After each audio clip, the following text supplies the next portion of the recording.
170 కోట్ల రూపాయలు ఖర్చు పెట్టి ఈ రేవంత్ రెడ్డి ప్రభుత్వం లెక్కలు సేకరించింది. ఆ సేకరించిన వాటిని కూడా తప్పులు తడకగా ఉండి వాళ్ళ సామాజిక వర్గాన్ని ఎక్కువగా చూపించుకునే విధంగా అంకెల్ని తారుమారు చేయడం. తెలంగాణ కులగణన సోషల్ జస్టిస్ పరంగా చూడాలా, లేకపోతే దీని వెనకాల పొలిటికల్ మోటివ్ ఏమైనా ఉందా? ఖచ్చితంగా దీని వెనుక రాజకీయాలు ఉంటాయి, కానీ రాజకీయ ప్రయోజనాలు ఉన్నప్పటికీ సామాజిక ప్రయోజనాలే ప్రధానంగా చూడాల్సి ఉంటుంది. అది సామాజిక న్యాయం అనేది ప్రతిఫలించిందా ఈ డేటా? 2015లో పద్మశాలీల జనాభా 12 లక్షల చిల్లర ఉన్నారు. ఇప్పుడు 33,000 మంది తగ్గిర్రు. అంటే పెరగాల్సింది తగ్గినరు. అంటే ఈ మేరకు రెడ్డి సామాజిక వర్గం వాళ్ళ జనాభా కూడా పెంచుకున్నారు అని చెప్పి కూడా అనుమానం ఉన్నది. ఆ అనుమానానికి ఆధారాలు కూడా ఉన్నాయి. ఇంకా తగ్గినవి ఏమైనా ఉన్నాయి సార్ ఈ డేటాలో? బీసీలు మిగతా కులాల వాళ్ళు ఆ స్థాయిలో పెరగాల్సిన దాన్ని పెరగకుండా 5,000, 7,000, 3,000 ఇట్లా పెరిగినాయి. క్యాస్ట్ సెన్సస్ తీసేటప్పుడు వాళ్ళు ఫీల్డ్లోకి వెళ్లే ముందే ఎట్లాంటి ఒక ఎక్సర్సైజ్ చేయాల్సి ఉంటుంది? సామాజికంగా ఈ ఎన్యూమరేటర్స్ కు పకడ్బందీగా శిక్షణ అనేది ఇవ్వాల్సి ఉంటుంది. ఈ రిపోర్ట్ వచ్చిన తర్వాత మీరు అన్న సుదర్శన్ రెడ్డి సార్ కానీ, కంచైలయ్య గానీ, బాంగ్యా బుకే గారు కానీ వీళ్ళు రెస్పాండ్ అయిన విధానం కరెక్ట్ గానే అంటే దీని మీద రిపోర్ట్ వెస్టెడ్ ఇంట్రెస్ట్ వాళ్ళకి ఏం లేవు కాబట్టి ప్రధానంగా కావాల్సింది ఏంటి అంటే విద్య, వైద్యం అనేది రెండు ప్రభుత్వం అందరికి ఎలాంటి ఖర్చు లేకుండా అందించే పని చేయాలి. సార్ ఇప్పుడు ఆల్ బీసీస్ ఆర్ సేమ్ అనే నెరేటివ్ ఇప్పుడు నడవదు, ఎందుకంటే ఒక హైరార్కీ లాగా వస్తూ ఉంది. ఎస్సీ ఎస్టీల్లో లాగానే సబ్ కేటగిరీస్ కానీ రిజర్వేషన్లను మార్చాల్సిన అవసరం ఉంటుందా, లేకపోతే ఇది ఓకేనా? ఇప్పుడు ఖచ్చితంగా మార్చాల్సిన అవసరం ఉంది. ఎందుకంటే ఈ నివేదిక వచ్చిన వెలుగులో ఒక కమిటీ వేసి ఎవరు ఎంత పేదరికంలో ఉన్నారు వాళ్ళకు రిజర్వేషన్లు రీఅలొకేట్ చేయాల్సిన అవసరం ఉంది. 30% వెల్ఫేర్ స్కీమ్స్ ఫార్వర్డ్ క్లాసెస్ కి వెళ్తున్నాయి అన్నది కూడా ఒక వాదన ఉంది. 100% గవర్నమెంట్ ఫెయిల్ అవుతుంది. గత బీఆర్ఎస్ గవర్నమెంట్ కానీ ఇప్పుడున్న రేవంత్ రెడ్డి కేబినెట్ లో బీసీలకు ఎంత ప్రాతినిధ్యం ఉంది సార్? ఇప్పుడు రెడ్లు 4 ఉన్నారు మంత్రులు, బీసీలు 4 ఉన్నారు, ఎస్సీలు 4 ఉన్నారు.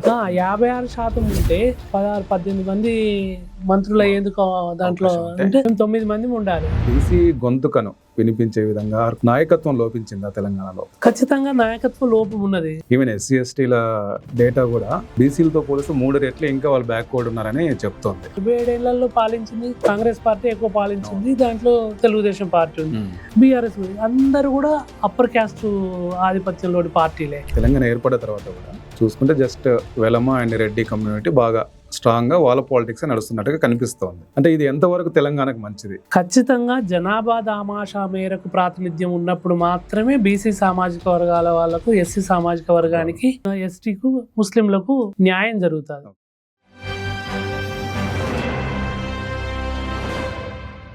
Hello, welcome to 3TV. ఈరోజు మనతో పాటు స్టూడియోలో సామాజిక ఉద్యమకారులు అలాగే తెలంగాణలో బీసీల ప్రాతినిధ్యం మీద, వాళ్ళ హక్కుల మీద అథారిటీగా పనిచేస్తున్న డాక్టర్ సంగిశెట్టి శ్రీనివాస్ గారు ఉన్నారు. సార్ నమస్తే. సార్ నమస్తే. సార్, రీసెంట్గా తెలంగాణ గవర్నమెంట్ తెలంగాణ కులగణన నివేదిక ఒకటి రిలీజ్ చేసింది. దీన్ని జనరల్గా అంటే సోషల్ జస్టిస్ పరంగా చూడాలా, లేకపోతే దీని వెనకాల పొలిటికల్ మోటివ్ ఏమైనా ఉందా అంటే మీరు చాలా కాలంగా పనిచేస్తున్నారు, ఎట్లా చూస్తారు సార్ ఈ ఇష్యూని అంతా? ముందుగా 3TVకి ధన్యవాదాలు. Thank you sir. ఖచ్చితంగా దీని వెనుక రాజకీయాలు ఉంటాయి, కానీ రాజకీయ ప్రయోజనాలు ఉన్నప్పటికీ సామాజిక ప్రయోజనాలే ప్రధానంగా చూడాల్సి ఉంటుంది.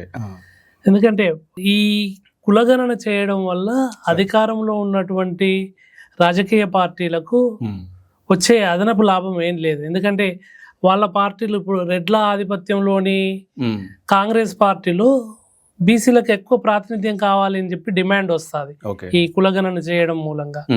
కాబట్టి కొంత మేరకు సాహసోపేతమైన నిర్ణయంగానే దీన్ని భావించాల్సి ఉంటుంది. ఎందుకంటే ఇప్పుడు కులగణన చేసిన తర్వాత జిల్లాల వారీగా కూడా దాంట్లో డీటెయిల్స్ ఇవ్వడం జరిగింది. ఆ డీటెయిల్స్ జిల్లాల వారీగా ఇవ్వడంతో ఏ నియోజకవర్గంలో ఏ సామాజిక వర్గం వాళ్ళు ఎక్కువ శాతం ఉన్నారు అనేది కూడా తెలుస్తుంది. ఆ డేటా వచ్చింది. ఆ డేటా రావడంతో ఆ ప్రాంతంలో ఆయా కులాలకు సంబంధించి ఒక 3-4 కులాలు బీసీ కులాలు కలిస్తే 40 నుంచి 50% వరకు జనాభా అయ్యే అవకాశం ఉంది. అట్లా ఇప్పటికే ఉత్తరప్రదేశ్ లో కులాల వారిగా కొన్ని పార్టీలు, అనుప్రియ పటేల్ లాంటి పార్టీలు కులాల వారిగా వాళ్ళు ఐక్యతతోటి పనిచేసి అక్కడ గెలిచిర్రు. అదే ఈవెన్ తమిళనాడులో కూడా జరిగింది అట్లా.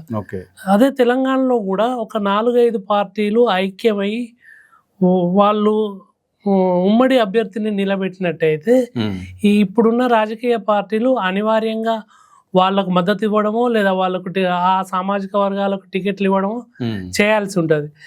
2029 ఎన్నికల్లో ఖచ్చితంగా ఆధిపత్య కులాల వాళ్ళు ఇప్పటి వరకు నెగేట్ చేసినటువంటి బీసీలని ఇక ముందు నెగేట్ చేయడానికి లేదా వాళ్ళని పట్టించుకోకుండా ఉండడానికి వీలు కాదు. ఖచ్చితంగా బీసీ సామాజిక వర్గాల వాళ్ళని వాళ్ళు కలుపుకొని వీళ్ళకి టికెట్లు ఇవ్వాల్సిన అనివార్యత ఈ కులగణన తీసుకొచ్చిందని చెప్పి నేను భావిస్తాను. ఓవరాల్ గా అంటే ఆ సామాజిక న్యాయం అనేది రిఫ్లెక్ట్ అయిందా సార్? అంటే ఈ డేటాను మీరు పరిశీలించారు కూడా, గతంతో పోల్చి కంపేర్ కూడా చేశారు మీరు, అది సామాజిక న్యాయం అనేది ప్రతిఫలించిందా ఈ డేటా? అంటే సామాజిక న్యాయము అంటే కులాల వారిగా ఇప్పుడు తీసుకున్నట్టయితే ఇప్పటి వరకు 2015లో తెలంగాణ కేసీఆర్ నాయకత్వంలోని ప్రభుత్వము సమగ్ర కుటుంబ సర్వే అని చెప్పి ₹1 కూడా ఖర్చు పెట్టకుండా, ఎందుకంటే అప్పుడు తెలంగాణ వచ్చిన కొత్తలు కాబట్టి ఉద్యోగస్తులందరూ స్వచ్ఛందంగా తమ బాధ్యతగా భావించి సమగ్ర కుటుంబ సర్వేలో పాల్గొన్నారు. ఆ సమగ్ర కుటుంబ సర్వేలో పాల్గొన్న వాళ్ళందరూ అప్పుడు తెలంగాణ జనాభా 4 కోట్ల చిల్లర ఉండిండే. అదే 2024లో చేసిన విద్యా, ఉద్యోగ, ఆర్థిక, సామాజిక, రాజకీయ కుల గణన ఏదైతే సివి, పిపిసి అని చెప్పి చేసిర్రో ఆ లెక్కలలో 3.5 కోట్ల, అంటే 10 ఏళ్ల కాలంలో లేదా 9 ఏళ్ల కాలంలో ఒక 50 లక్షల మంది జనాభా తగ్గిర్రు.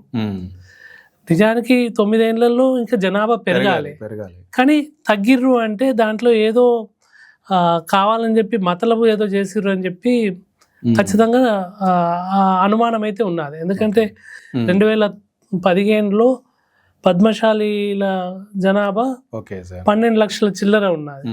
ఇప్పుడు 11,90,000 ఒక 33,000 మంది తగ్గిర్రు. అంటే పెరగాల్సింది తగ్గినరు. అంటే ఈ మేరకు రెడ్డి సామాజిక వర్గం వాళ్ళ జనాభా కూడా పెంచుకున్నారు అని చెప్పి కూడా అనుమానం ఉన్నది. ఆ అనుమానానికి ఆధారాలు కూడా ఉన్నాయి.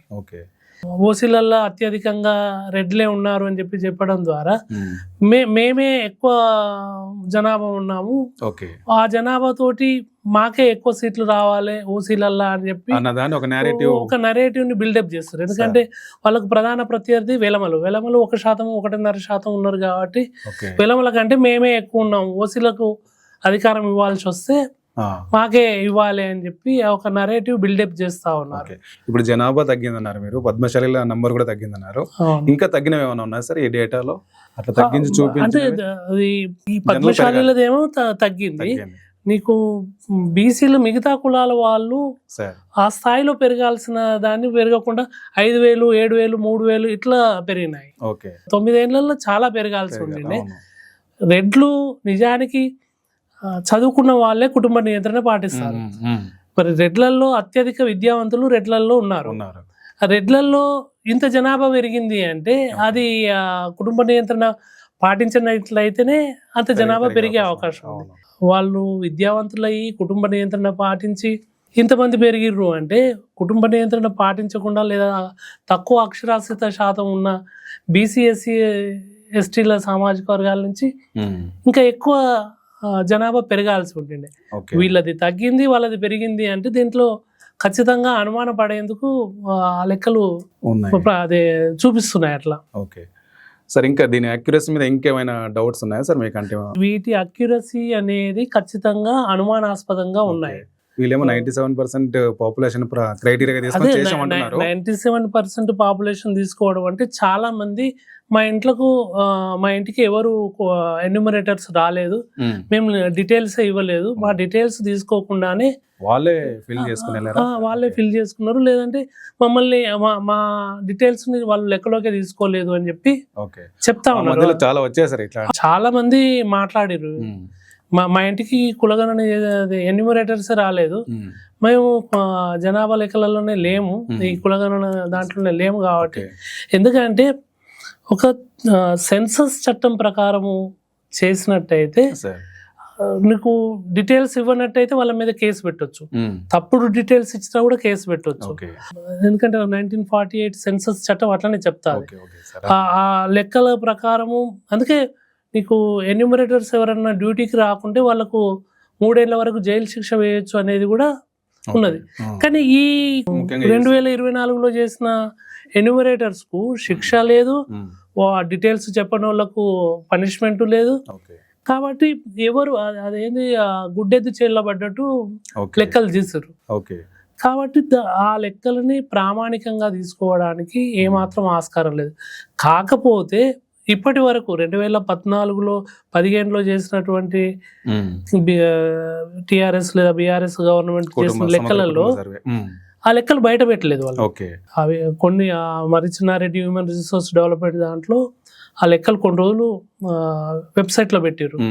కానీ ఒక ప్రభుత్వము ప్రజల సొమ్ముతోటి ఖర్చు పెట్టి తీసిన లెక్కల్ని ప్రజలకు అందుబాటులో ఉండాలి, పబ్లిక్ డొమైన్ లో పెట్టాల్సి ఉండిండే. ఆ పబ్లిక్ డొమైన్ లో పెట్టలేదు. శాసనసభలో కొన్ని ఎక్స్ట్రాప్ట్స్ ప్రకటించారు. కానీ ఏ జిల్లాలో ఎంతమంది ఉన్నారు, ఏ నియోజకవర్గంలో ఏ సామాజిక వర్గం వాళ్ళు ఎంత శాతం ఉన్నారు అనే డీటెయిల్స్ వస్తే ఆ డీటెయిల్స్ ప్రకారం మాకు రాజకీయ ప్రాతినిధ్యం కల్పించాలని చెప్పి ఈ బీసీ సామాజిక వర్గాల నుంచి, బీసీ ఉద్యమకారుల నుంచి ఒక డిమాండ్ వస్తుండే. కానీ వాళ్ళు ప్రకటించలేదు. ఈవెన్ రేవంత్ రెడ్డి ప్రభుత్వం కూడా 2024లో లెక్కలు తీసి 2026 2 వరకు దాన్ని అట్టే పెట్టి స్పోర్ట్స్ గ్రూప్ కూడా చేశారు. మళ్ళీ జస్టిస్ సుదర్శన్ రెడ్డి, మళ్ళీ అంటే మాంగ్యా బూక్యా, కంచాయిలే ఇట్లా వీళ్ళు ఒక నిపుణులతోటి కమిటీ చేశారు. ఆ కమిటీ చేసి విద్యాపరంగా ఎవరు వెనుకబడి ఉన్నారు, సామాజిక పరంగా ఎవరు వెనుకబడి ఉన్నారు, వాళ్లకు ఈ కమిటీ మీద రెస్పాండ్ అంటే ఈ రిపోర్ట్ మీద నివేదిక కులగణనకు సంబంధించిన నివేదికల మీద ఏం చేయాలి, ఎట్లా చేయాలి అనే దానికి వీళ్ళు విషయ నిపుణులతోటి కమిటీ చేశారు. ఆ విషయ నిపుణులు రేవంత్ రెడ్డికి నివేదిక ఇచ్చారు. ఆ తర్వాత రేవంత్ రెడ్డితో పోటు పోయి ఢిల్లీలో కాంగ్రెస్ పార్టీ అధినేతలకు కూడా విషయాన్ని వివరించే ప్రయత్నం చేశారు. కానీ ఆ డాటా అనేది 2 ఏళ్ల వరకు కూడా ప్రజలకు అందుబాటులో లేదు. ఎందుకంటే నీకు మొన్న మున్సిపల్ ఎలక్షన్లు జరిగినాయి, అంతకుముందు సర్పంచ్ ఎలక్షన్లు జరిగినాయి. ఇవి అంతకంటే ముందే ఈ డాటా ప్రజలకు అందుబాటులో వచ్చి ఉంటే ఏ మున్సిపాలిటీలో ఏ సామాజిక వర్గం వాళ్ళు ఎక్కువ ఉన్నారు ఆ డీటెయిల్స్ తెలుస్తుండే. అప్పుడు ఆ సామాజిక వర్గం వాళ్ళు మాకు టికెట్ రావాలి, లేదంటే మేము పోటీ చేస్తామని చెప్పి రాజకీయ పార్టీల మీద ఒత్తిడి తీసుకొచ్చేందుకు అవకాశం ఉంటుండే. అవన్నీ అయిపోయిన తర్వాత ఇప్పుడు వీళ్ళు ఇప్పటికైనా ప్రకటించారు, సంతోషమే. కానీ ఇది ప్రజలు 170 కోట్ల రూపాయలు ఖర్చు పెట్టి ఈ రేవంత్ రెడ్డి ప్రభుత్వం లెక్కలు సేకరించింది. ఆ సేకరించిన వాటిని కూడా తప్పులు తడకగా ఉండి వాళ్ళ సామాజిక వర్గాన్ని ఎక్కువగా చూపించుకునే విధంగా అంకెల్ని తారుమారు చేయడం. ఎందుకంటే ఆ అంకెల తారుమారు వెనుక చాలా మంది కాంగ్రెస్ పార్టీ రెడ్డి సామాజిక వర్గానికి సంబంధించిన నాయకులు ఉన్నారు అని చెప్పి బయట మీడియా చెప్తానే ఉంది. సరే, జనరల్ గా ఇట్లాంటి సెన్సెస్ అంటే socio political, economic and caste senses తీసేటప్పుడు వాళ్ళు ఫీల్డ్లోకి వెళ్ళే ముందే ఎట్లాంటి ఒక ఎక్సర్సైజ్ చేయాల్సి ఉంటుంది? జనరల్ వాళ్ళు ఎవరికి చెప్పకుండా వెళ్ళిపోయారు యాక్చువల్గా, ముఖ్యంగా సామాజికవేత్తలు కానీ మిగతా పార్టీల వాళ్ళని కానీ ఎట్లాంటి కసరత్తు చేస్తే బాగుంటుందని తీసుకోవాల్సి ఉంటుందా? అవును, నిజానికి ఎన్యూమరేటర్స్ హౌస్ హోల్డ్ సర్వే చేయడం, హౌస్ హోల్డ్ సర్వే తర్వాత ప్రతి ఇంటికి పోయి, ఎందుకంటే ఫస్ట్ ఇండ్లను గుర్తించాలి, ఆ హౌస్ హోల్డ్ సర్వే తర్వాత ఆ ఇంటికి పోయి వాళ్ళ ఇంట్లో ఎంతమంది ఉన్నారు, వాళ్ళ ఆర్థిక పరిస్థితి ఏంది, వాళ్ళ పిల్లలు చదువుకుంటుర్రా, ఏం చదువుకుంటున్నారు, వాళ్ళకి ఏమి వాహనాలు ఉన్నాయి, ఎంత భూమి ఉన్నది, ఉద్యోగం చేస్తారా, ఈ డీటెయిల్స్ అన్ని మైన్యూట్ డీటెయిల్స్ దాంట్లో ఉన్నాయి. ఈ సేకరించే క్రమంలో వాళ్ళకు ముందుగానే ఒక సామాజికంగా ఈ ఎన్యూమరేటర్స్ కు అప్రోచ్ ఎట్లా కావాలి అనే దానికి ఒక పకడ్బందీగా శిక్షణ అనేది ఇవ్వాల్సి ఉంటుంది. ఎందుకంటే ఆ శిక్షణ ప్రభుత్వ అధికారులు ఇవ్వడం వేరు, సామాజికవేత్తల నుంచి ఎందుకంటే ఇన్ఫర్మేషన్ ఇంటికి పోయి నీ కులం ఏంది చెప్పు అని చెప్పి అంటే వాళ్ళకి డౌట్ పడతారు. డౌట్ పడతారు. అట్లనే నీకు ఎంత నీకు ఎంత ఆస్తి ఉన్నది, ఎన్ని ఎకరాల భూమి ఉంది అంటే వాళ్ళు వీడు అది ఇన్ని ఎకరాల భూమి కంటే ఎక్కువ ఉంటే గవర్నమెంట్ గుంజుకుంటుందా, లేదంటే అసైన్డ్ ల్యాండ్ ని ప్రభుత్వం తీసుకుంటుందా, లేకుంటే రైతు బంధు రాకుండా చేస్తుందా అని చెప్పి 1,00,000 అనుమానాలు. ఎందుకంటే ఈ ప్రభుత్వం యొక్క వ్యవహార శైలి అట్లనే ఉన్నది. ఎందుకంటే మొన్న వెలుగు మాటలలో చూసినాం, అక్కడ భూమి వాళ్ళకు కట్టుకోవడానికి అన్ని పర్మిషన్ ఉన్న తర్వాత నువ్వు కూలగొట్టడానికి పోతున్నావు. కాబట్టి ఈ డాటా అనేది గవర్నమెంట్ తోటి షేర్ చేసుకోవడానికి ఇది దురుపయోగం కాదు, లేదంటే వీటిని సమాజం సంక్షేమం కోసానికి అభివృద్ధి కోసానికి మాత్రమే వాడతాము అనే మెసేజ్ అనేది ముందు నుంచి ఒక 2-3 నెలలుగా ముందుకు వెళ్ళాలి. 2-3 నెలలు కాదు, ఆ ప్రక్రియ ప్రారంభమైన ముందు నుంచి ప్రజల్ని దాంట్లో ఇన్వాల్వ్ చేసి మీకు ఏం నష్టం కాదు, మీరు మీ ఆస్తులు చెప్పినట్టయితే వాటి మీద మేము ఏం దాడులు చేయము. ఎందుకంటే ఇవాళ 3,50,00,000 మంది జనాభాలో ఒక 20 లక్షల తప్ప 3,30,00,000 మంది రేషన్ బియ్యం తీసుకుంటారు, రేషన్ తీసుకుంటారు. అంటే ఒక గవర్నమెంట్ ఎంప్లాయీస్ మళ్ళీ అంటే సాఫ్ట్వేర్ ఉద్యోగాలలో ఇంట్లో ఒక 10 లక్షలు, అందులో ఒక 10 లక్షలు తప్ప మిగతా అది అందరూ తీసుకుంటారు. అంటే నీకు ప్రభుత్వం యొక్క సొమ్ము ఎంత దురుపయోగం దుర్వినియోగం అవుతుంది అనేది ఇక్కడనే తెలుస్తా ఉంది. ఎందుకంటే నీకు ఇంతమంది రేషన్ బియ్యం తీసుకుంటారు అంటే మరి పేద రాష్ట్రం కావాలి కదా. మరి పేద రాష్ట్రం కాకుండా మేము జాతీయ ఉత్పత్తిలో దేశం సగటు కంటే ఎక్కువను, దేశంలోనే అత్యధిక జాతీయ సగటు ఉన్న రాష్ట్రం తెలంగాణ అని చెప్పి చెప్పుకుంటున్నాం. అట్లాంటప్పుడు ఇవన్నీ మిస్యూజ్ అవుతా ఉన్నాయి. ప్రభుత్వము లీకేజెస్ ఎక్కడ ఉన్నాయో వాటిని అన్ని పకడ్బందీగా అరెస్ట్ చేసే పని చేసినట్టయితే, పకడ్బందీగా వాటిని లీకుల్ని మూసేసే ప్రయత్నం చేసినట్టయితే బాగుంటుండే. ఆ లెక్కలకు ఈ రేషన్ కార్డులకు ఎక్కడ సంబంధం లేకుండా ఉన్నది. నేను అనేది ప్రతి అర్హుడైన ప్రతి పేదవాడికి రేషన్ దక్కాల్సిందే. ఏ ఒక్క అనర్హునికి కూడా ఆ రేషన్ బియ్యం అందకూడదు. ఎందుకంటే ప్రజల సొమ్ము దుర్వినియోగం కావద్దు అని చెప్పి. నీకు వాడు ఇన్కమ్ ట్యాక్స్ కడతాడు, రేషన్ బియ్యం తీసుకుంటాడు అంటే ఎట్లా కుదురుతుంది?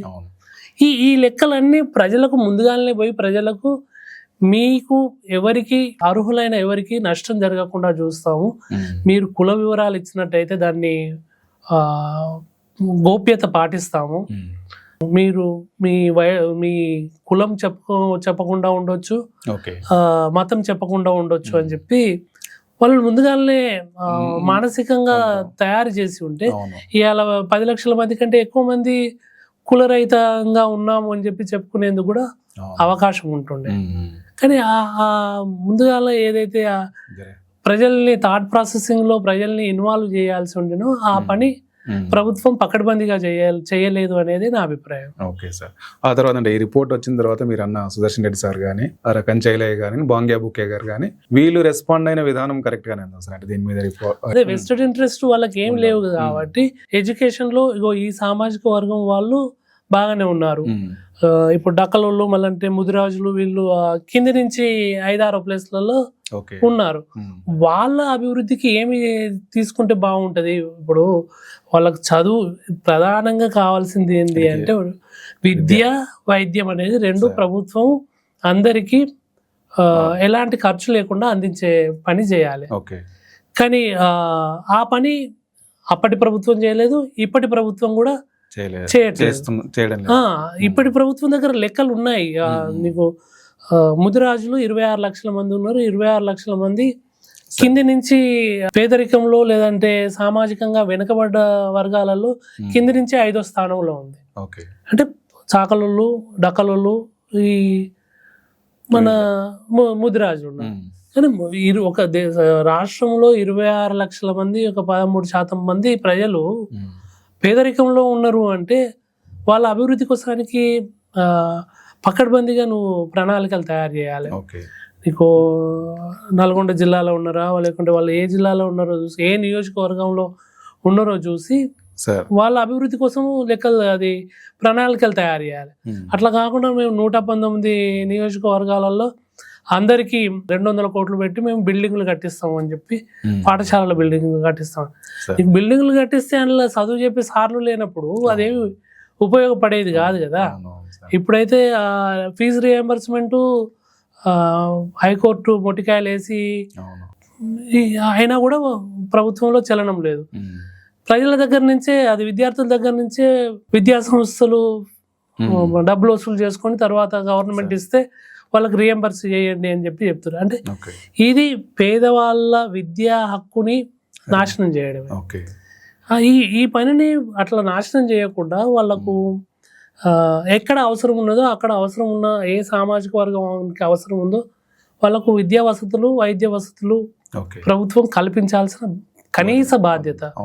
ఆ కనీస బాధ్యతని విద్యాశాఖ మంత్రి రేవంత్ రెడ్డి దగ్గరే ఉన్నా కూడా అది అమల్లోకి రావడం లేదనేది చాలా విషాదకరమైన స్థితి. సరే ఇంకోటి, వీళ్ళు జనరల్గా ఎన్యూమరేటర్స్ ఇళ్ళకి వెళ్ళినప్పుడు చాలా మంది చాలా సార్లు ఉండరు.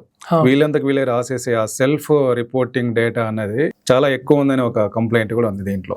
అవును, ఈ సమస్య మీరు గ్రామాల వారీగా డాటా ప్రకటించినట్టయితే ఈ డాటా మా ఊర్లో 50 కుటుంబాలు లేదా 100 కుటుంబాలు ఉన్నాయి. 100 కుటుంబాలు ఉంటే నువ్వు 70 కుటుంబాలనే ప్రకటించినావు అని చెప్పి ఆ 30 కుటుంబాల మిగతా వాళ్ళది యాడ్ చేయాలని చెప్పి ప్రభుత్వం మీద ఒత్తిడి వస్తుంది. అట్లనే మున్సిపాలిటీలు గ్రేటర్ హైదరాబాద్ లో కూడా ఇట్లా వార్డ్ వైజ్ గా నువ్వు ప్రకటించినట్టయితే ఎవరు వాళ్ళ దాంట్లో ఇప్పుడు మా డాటా లేదు అంటే నీ డాటా ఉన్నది అని చెప్పి ప్రభుత్వం చెప్తుంది, లేదు అని చెప్పి అక్కడ డాటా ఆన్లైన్ లో అందరి ఇప్పుడు మీరు 3.5 కోట్ల మందిది సేకరించారు, అంతకు ముందుకు 4 కోట్ల మంది. ఈ 50 లక్షల మందిది ఎక్కడ పోయిర్రు? లేదా వాళ్ళన్నా తప్పు చేసి ఉండాలి, లేదన్నా మీరన్నా తప్పు చేసి ఉండాలి. వాళ్ళు తప్పు చేయడానికి ఆస్కారం తక్కువ, ఎందుకంటే ఆ 2015లో సమగ్ర కుటుంబ సర్వే అనేది ఒకటే రోజులో అయిపోయింది. నీకు మహారాష్ట్రలో బొంబాయిలో ఉన్న లేదంటే ఇతర రాష్ట్రాల్లో ఉన్న వాళ్ళు, ఈవెన్ అమెరికాలో ఉన్న వాళ్ళు కూడా ఆ డాటా కోసానికి హైదరాబాద్కి వచ్చి అదే తెలంగాణకు వచ్చి వాళ్ళ దాంట్లో పాల్గొన్నారు. కానీ అట్లా పాల్గొన్న దాంట్లో 50 లక్షల మంది ఇతర రాష్ట్రాలలో నుంచి వచ్చిర్రు అనే దానికి చెప్పడానికి వీలు లేదు. సరే అప్పుడు చెప్పినాం, కానీ 12 లక్షల మంది 12,20,000 మంది ఉన్న పద్మశాలీలు 11,90,000కి ఎట్లా పడిపోతారు? ఇవన్నీ కూడా ప్రభుత్వం పకడ్బందీగా ఫుల్ ప్రూఫ్గా ట్రాన్స్పరెంట్గా ఈ లెక్కలు తీయలేదు అనే దానికి నిదర్శనం. ట్రాన్స్పరెంట్గా జరిగి ఉంటే ఈ డిస్క్రిపెన్సీస్ వచ్చేటి కాదు. సరే, ఈ బీసీ కులాలకు సంబంధించిన డేటా మీద మీ ఒపీనియన్ ఏంటి సార్? దీంట్లో ముఖ్యంగా అది కరెక్ట్ గానే జరిగిందంటారా? ఏమైనా మా తేడాలు ఉన్నాయా? అది కరెక్ట్ గా జరగలేదని చెప్పి నేను ముందుగానే చెప్పినాను. ముఖ్యంగా పర్టికులర్ గా బీసీ మీరు కొంత అది పకడ్బందీగా జరగలేదు. కానీ సరే, ఇప్పటికైనా ఒక ప్రభుత్వం, ఎందుకంటే పక్క రాష్ట్రమైన కర్ణాటకలో 2015లోనే సిద్ధరామయ్య గవర్నమెంట్ లెక్కలు తీసింది. దాంట్లో ఒక్కలిగా వాళ్ళంటే లింగాయతుల మధ్యన గొడవలు వచ్చి మేము ఎక్కుంటాం అని చెప్పి అది బహిర్గతం కాలేదు. ఇప్పుడు కూడా వాళ్ళు లెక్కలు వేసారు. Siddaramaiah government before last year committee వేసి కులగణన చేశారు, కానీ ఆ రిపోర్ట్ కూడా వాళ్ళు ప్రకటించలేదు. దీనికి బీహార్ ప్రభుత్వము నితీష్ కుమార్ గవర్నమెంట్ కులగణన చేసి ఏ సామాజిక వర్గం వాళ్ళు ఎవరున్నారు అని చెప్పి ఫస్ట్ వాళ్ళే ప్రకటించారు. వాళ్ళ బాటలో మన తెలంగాణ ప్రభుత్వం నడిచింది. ఇది ఆహ్వానించాల్సిన పరిణామం. కాకపోతే లెక్కలు అనేది తప్పున్నది. సరే, ఉన్న లెక్కలనైనా ఎవరు ఎక్కువ ఉన్నారు, ఎవరు ఎంత ఉన్నారు అనేది ఇప్పటికైనా తెలుస్తూ ఉంది. ఎందుకంటే ఇప్పటి వరకు తెలంగాణలో మున్నూరు కాపులు ఎక్కువ ఉన్నారా, ముదిరాజులు ఎక్కువ ఉన్నారా, యాదవులు ఎక్కువ ఉన్నారా అనేది ఒక చర్చ జరుగుతూ ఉండండి. ఇప్పుడు 26 లక్షల మంది ముదిరాజులతోటి 13% మంది ముదిరాజులు సామాజిక వర్గం వాళ్ళు తెలంగాణలో ఉన్నారని చెప్పి తెలుస్తుంది. ఆ తర్వాత యాదవులు, గౌడ్లు, పద్మశాలీలు ఈ పద్ధతిలో ఉన్నారు అనేది మున్నూరు కాపులు ఉన్నారు. మున్నూరు కాపులు 3వ స్థానంలో. ఇట్లా ఈ లెక్కలన్నీ బయటకు వచ్చినాయి కాబట్టి మనకు వివరాలు తెలుస్తాయి. ఇవాళ సిరిసిల్ల రాజన్న జిల్లాలో 19% మంది పద్మశాలీలు ఉన్నారు. 19% మంది పద్మశాలీలు ఒక్క సిరిసిల్ల నియోజకవర్గం, అదే సిరిసిల్ల రాయన్న జిల్లాలో ఉన్నారు అంటే అక్కడ అది పద్మశాలీలు అందరూ ఐక్యంగా ఉండి ఇంకొక 2 కులాలని ఒక కులాలని కలుపుకొని గౌడ్లను కలుపుకొని పోయినట్టయితే అక్కడ ఎమ్మెల్యే సీటు ఈజీగా గెలవడానికి వస్తుంది. అదొకటి నేను ఉదాహరణకు చెప్తున్నాను. అట్లా భువనగిరిలో పద్మశాలీలు గౌడ్లు ఇద్దరు కలిసినట్టయితే వాళ్ళే ఆ నియోజకవర్గంలో గెలుస్తారు. ఈ 33 జిల్లాలలో ఏ సామాజిక వర్గం వాళ్ళు ఎంత ఉన్నారు అనేది వాళ్ళ జనాభా సంఖ్యతో పాటు పర్సంటేజ్ కూడా ఇవ్వడం జరిగింది.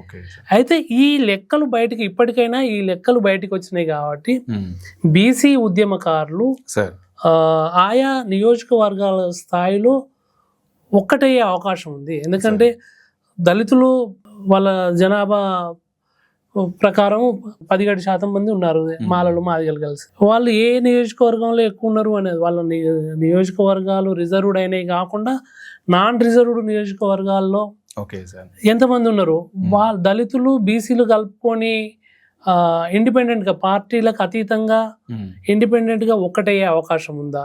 ఎందుకంటే దళితులు రిజర్వేషన్లు ఉన్న ప్రదేశంలో బీసీలు వాళ్ళకు ఓటేసి నాన్ దళిత్స్ పోటీ చేస్తున్న దగ్గర బీసీలు దళితులు కలిసి పోటీ చేసినట్టయితే 119 నియోజకవర్గాలలో కనీసం 100 నియోజకవర్గాలలో, ఎందుకంటే హైదరాబాద్లోని 7-8 నియోజకవర్గాలు ముస్లిం పాపులేషన్ ఎక్కువ ఉంటుంది కాబట్టి 111-108 నియోజకవర్గాలలో దాంట్లో 100 నెక్స్ట్ 153 కాబోతుంది కాబట్టి 153లో 125 నియోజకవర్గాలు బీసీ డామినేషన్ ఉన్నటువంటి నియోజకవర్గాలు. దాంట్లో దళితులు కలిసినట్టయితే వాళ్ళకు 18+12-30 నియోజకవర్గాలు ఎస్సీ ఎస్టీలు అయిపోతే మిగతా అన్ని నియోజకవర్గాలలో బీసీలు ఖచ్చితంగా దళితులను కలుపుకొని గెలిచేందుకు అవకాశం ఉంది. కానీ ఆ లెక్కలు అనేది ఒకరి ఓటు ఒకరికి తబాదలా అవుతుందా లేదా, లేదంటే దాని పార్టీలు ఎవరికి టికెట్ ఇస్తారు?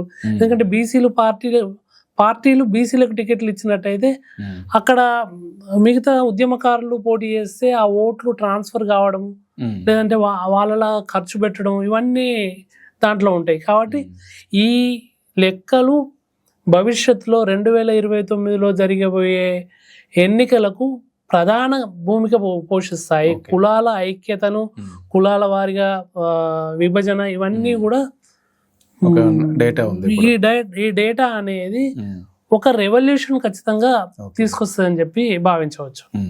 సరే, ఇప్పుడు ఆల్ బీసీస్ ఆర్ సేమ్ అనే నెరేటివ్ ఇప్పుడు నడవదు, ఎందుకంటే ఒక హైరార్కీ లాగా వస్తూ ఉంది. ఎస్సీ ఎస్టీల్లో లాగానే సబ్ కేటగిరీస్ కానీ రిజర్వేషన్లను మార్చాల్సిన అవసరం ఉంటుందా, లేకపోతే ఇది ఓకేనా ఈ సిస్టమ్? ఇప్పుడు ఖచ్చితంగా అది మార్చాల్సిన అవసరం ఉంది. ఎందుకంటే ముదిరాజులు బీసీడీలో ఉన్నారు. ఈ లెక్కల ప్రకారం బీసీడీలో ఉన్న ముదిరాజులు కింది నుంచి 5వ స్థానంలో పేదరికంలో ఉన్నారు. అంటే ఆ పేదరికంలో ఉన్న వాళ్ళకు బీసీఎఫ్ ఇంకా ఏదో ఒక కేటగిరీ ఏర్పడి, ఎందుకంటే వాళ్ళు బీసీఏలో కలపాలని చెప్పి ముదిరాజులు ఉద్యమాలు చేస్తారు. బీసీఏలో కలపడానికి బీసీలు ఏలో ఉన్నటువంటి నాయ బ్రాహ్మణులు కానీ రజకులు కానీ వాళ్ళు వ్యతిరేకిస్తారు ఖచ్చితంగా. ఎందుకంటే 26 లక్షల మంది హఠాత్తుగా వచ్చి వాళ్ళ మొత్తం జనాభా కలిపితే 26 లక్షలు ఉండరు. వీళ్ళందరూ వచ్చి మళ్ళీ వాళ్ళ దాంట్లో కలిస్తే వీళ్ళే మావి కొట్టుకపోతారు అని చెప్పి బీసీడీలో కొంత ఇవన్నీ లెక్కలు మళ్ళీ ఒక కమిషన్ వేసి ఈ నివేదిక వచ్చిన వెలుగులో ఒక కమిటీ వేసి ఎవరు ఎంత పేదరికంలో ఉన్నారు వాళ్ళకు రిజర్వేషన్లు రీఅలొకేట్ చేయాల్సిన అవసరం ఉంది. ఎందుకంటే బీసీడీలో ఉన్నటువంటి గ్రూపులకి వెళ్ళి దీన్ని తీసి ముదిరాజులు తీసి వేరే గ్రూప్లో వేసి వాళ్లకు ఖచ్చితంగా మెడికల్ సీట్లో కానీ ఇంజనీరింగ్ సీట్లో కానీ విద్యా ఉద్యోగాల్లో వాళ్ళ వాటా వాళ్ళకు వచ్చే విధంగా ఇప్పుడైనా ప్రయత్నం చేయాల్సిన అవసరం ఉంది. అలాగే మిగతా కులాల వాళ్ళకు వాళ్ళ అభివృద్ధిని దృష్టిలో పెట్టుకొని వాళ్ళకు రావాల్సిన వాటాని కూడా ప్రభుత్వం వాళ్ళకు ఖచ్చితంగా ఇవ్వాల్సిన అవసరం ఉంది. ఎందుకంటే ఈ లెక్కలు అనేది ఖచ్చితంగా అమలు కావాలి. ఇవాళ బీసీలకు క్రీమీ లేయర్ అనేది అప్లై చేస్తారు. ఈ క్రీమీ లేయర్ వల్ల 8 లక్షల రూపాయల కంటే ఎక్కువ ఆదాయం, వార్షిక ఆదాయం ఉంటే వాళ్ళు క్రీమీ లేయర్ పరిధిలోకి వస్తారు కాబట్టి వాళ్ళకు రిజర్వేషన్లు వర్తించవు. దాంతో ఏమవుతుంది అంటే ఉపాధి హామీ కూలీలకు పోయే వాళ్ళకు కూడా వాళ్ళకు ఇంకొకరు ఎవరైనా ఇంట్లో పనిచేస్తే వాళ్ళ ఆదాయం, వార్షిక ఆదాయం 8 లక్షలు దాటుతుంది. అంటే వాళ్ళ తల్లిదండ్రులలో ఎవరో ఒకరు ఉపాధి హామీ కూలీ అయినప్పటికీ వాళ్ళకు గవర్నమెంట్ నుంచి రాదు. ఈ 8 లక్షల రూపాయల క్రీమీ లేయర్ అనేది 7 ఏళ్ల సంది మార్చలేరు. నిజానికి సెంట్రల్ గవర్నమెంట్ ప్రతి 2 ఏళ్లకు 3 ఏళ్లకు ఈ ద్రవ్యోల్బణాన్ని దృష్టిలో పెట్టుకొని వాటి క్రీమీ లేయర్ ని మారుస్తూ ఉండాలి, రివైజ్ చేస్తూ ఉండాలి.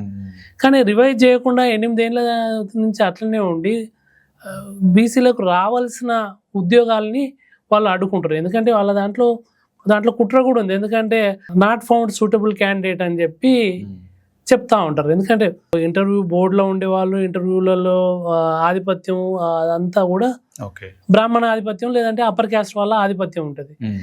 ఈ నాట్ ఫౌండ్ సూటబుల్ క్యాండిడేట్ అని చెప్పి ఒకరిని బీసీని తప్పిస్తే ఆ మేరకు ఇంకొక ఓసీ క్యాండిడేట్ ని వాళ్ళు ఉద్యోగాలు ఇవ్వచ్చు. కాబట్టి వీళ్ళ పొట్ట కొట్టి వాళ్ళ పొట్ట నిప్పుకునే ప్రయత్నం చేస్తారు.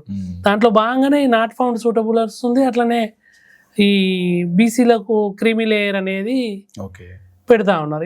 ఇదంతా తెర వెనుక మోసపూరితంగా జరుగుతూ ఉంటుంది. ఎందుకంటే ఇప్పుడు మెడికల్ సీట్లో కూడా అదే కుట్ర జరుగుతూ ఉంది. దాన్ని ఆడుకోవాల్సిన అవసరం ఉంది. అది చైతన్యం ఈ బీసీ సామాజిక వర్గాల్లో చైతన్యం వచ్చినట్టయితే ఖచ్చితంగా వాళ్ళే ప్రశ్నిస్తారు. ఒకసారి ప్రశ్నించినా పట్టించుకోకుంటే రెండోసారి ప్రశ్నిస్తారు, మూడోసారి, నాలుగోసారి. ఫర్ ఎవర్ పట్టించుకోకుండా ఉండేది అయితే లేదు. ఫర్ ఎవర్ పట్టించుకోకుండా ఉంటే ఈ రాజ్యాధికారం కోసం కొట్లాడాల్సిన అవసరం ఎట్లా ఉంది, అది మరింత బలపడుతుంది. అట్లాగూ బలపడుతుంది, ఇట్లా కూడా బలపడుతుంది. జనరల్గా ఇంకొక వాదన కూడా ఉంది సార్, అంటే 30% వెల్ఫేర్ స్కీమ్స్ ఫార్వర్డ్ క్లాసెస్కి వెళ్తున్నాయి అన్నది కూడా ఒక వాదన ఉంది. అంటే గవర్నమెంట్ ఈ విషయంలో ఫెయిల్ అవుతుందా? అంటే ఏం జరుగుతుంది అసలు? 100% గవర్నమెంట్ ఫెయిల్ అవుతుంది. ఎందుకంటే వాళ్ళు వాళ్ళ ఇంట్లోకి వెళ్ళి తీసుకొచ్చి ఇవ్వాల్సిన అవసరం లేదు. ఇవాళ ఇదే రేవంత్ రెడ్డి ప్రభుత్వం, రేవంత్ రెడ్డి కామారెడ్డిలో పోటీ చేసినప్పుడు సిద్ధరామయ్య కర్ణాటక ముఖ్యమంత్రిగా ఉండి కామారెడ్డిలో ఆడ చంద్రశేఖరరావు పోటీ చేసిండు, రేవంత్ రెడ్డి కూడా పోటీ చేసిండు. వీళ్ళిద్దరు ఓడిపోయారు, బీజేపీ గెలిచింది. అక్కడ కామారెడ్డి డిక్లరేషన్ పేరిట బీసీలకు ఒక డిక్లరేషన్ ప్రకటించారు. ఆ బీసీలలో ఈ గవర్నమెంట్ ఏమని ఈ రేవంత్ రెడ్డి కాంగ్రెస్ అధినాయకత్వంలోని కాంగ్రెస్ పార్టీ ఏమని ప్రకటించింది అంటే, మేము బీసీ సప్లాన్ తీసుకొస్తాము అని చెప్పారు. సప్లాన్ తీసుకొస్తే ఆ సప్లాన్ ప్రకారం కేటాయించిన వాటిని ఖచ్చితంగా క్యారీ ఫార్వర్డ్ చేయాలి, లేదా ఆ సంవత్సరంలో వాళ్ళకు బీసీల కోసమే ఖర్చు పెట్టాల్సి ఉంటుంది. ఈ 2.5 ఏళ్ల కాలంలో బడ్జెట్ లో ప్రభుత్వం బీసీలకు 1000 కోట్లు 2000 కోట్లు అని చెప్పి పెట్టింది. కానీ నీకు బీసీ కార్పొరేషన్లు ఉంటే ఆ కార్పొరేషన్ల చైర్మన్లకు జీతాలు ఇవ్వడానికి పైసలు లేవు. వాళ్ళ డ్రైవర్ల జీతాలను, కార్పొరేషన్ చైర్మన్ పెద్ద హోదా ఉంటది, కానీ ఆ కార్పొరేషన్ చైర్మన్ల జీతాలు ఎవరున్నారో వాళ్ళే ఇచ్చుకోవాల్సి వస్తుంది. డ్రైవర్లకు జీతాలు, ఆఫీస్ బాయ్ లేడు. కనీసం బీసీ కమిషన్ చైర్మన్ వేసి వాళ్ళ జీతాలు కూడా లేవు, నిధులు ఎట్లాగూ లేవు కార్పొరేషన్లకు. కనీసం డ్రైవర్లకు జీతాలు ఇచ్చే పరిస్థితి బీసీ కమిషన్లలో లేదు. అది ఉత్త బక్వాస్, బోగస్. రెండవది, మేము 42% రిజర్వేషన్లు ఇస్తామని చెప్పి ప్రకటించి అసెంబ్లీలో కూడా ఆమోదింపజేసి నీకు ఢిల్లీలో అది అఖిలపక్షాన్ని ఢిల్లీలోకి తీసుకుపోయే అవకాశం ఉండి కూడా అఖిలపక్షాన్ని ఢిల్లీకి తీసుకుపోలేదు. రెండవది, నువ్వు ఢిల్లీలో ధర్నా పెడితే నీ కాంగ్రెస్ పార్టీ నాయకులు ఎవరు రాలేదు, జాతీయ స్థాయి నాయకులు. అంటే నీ చిత్తశుద్ధి ఎంత ఉంది అనేది. ఎందుకంటే మేము అది బాగా ప్రయత్నం చేస్తున్నాం అని చెప్పి ప్రజల్ని నమ్మించి వంచే ప్రయత్నం చేశారు. ఇంకొకటి, ఇదైతే చట్టసభలలో రాష్ట్రపతి దగ్గర ఆగింది, ఇవన్నీ చట్టసభలో అడ్డుకున్నాయని చెప్పి చెప్తారు. కానీ కాంట్రాక్టుల్లో మేము రిజర్వేషన్లు అమలు చేస్తాము బీసీలకు అని చెప్పారు. కానీ 10,000 కోట్ల రూపాయలు ఒక్కొక్కసారి ఒకే కాంట్రాక్టర్కు విడుదల చేస్తారు. ఆ కాంట్రాక్టులు అప్పర్ క్యాస్ట్ వాళ్ళే తీసుకుంటారు. కానీ బీసీ సామాజిక వర్గం నుంచి వచ్చే వాళ్లకు ఎన్ని కాంట్రాక్టులు ఇచ్చారు ఇంతమందికి, ఎన్ని వేల కాంట్రాక్టులు ఇచ్చారు. కాంట్రాక్టులు నువ్వు మేనిఫెస్టోలో పెట్టుకున్నావు, బీసీ డిక్లరేషన్లో పెట్టుకున్నావు, కానీ ఎందుకు రిజర్వేషన్లు ఇస్తారు? దీనికి ఏమి చట్టం ఎక్కడ అభ్యంతరం చెప్పదు, చట్టం ఎక్కడ నిరోధిస్తలేదు. నువ్వు కాంట్రాక్టులు ఎందుకు బీసీలకు ఇస్తలేవు?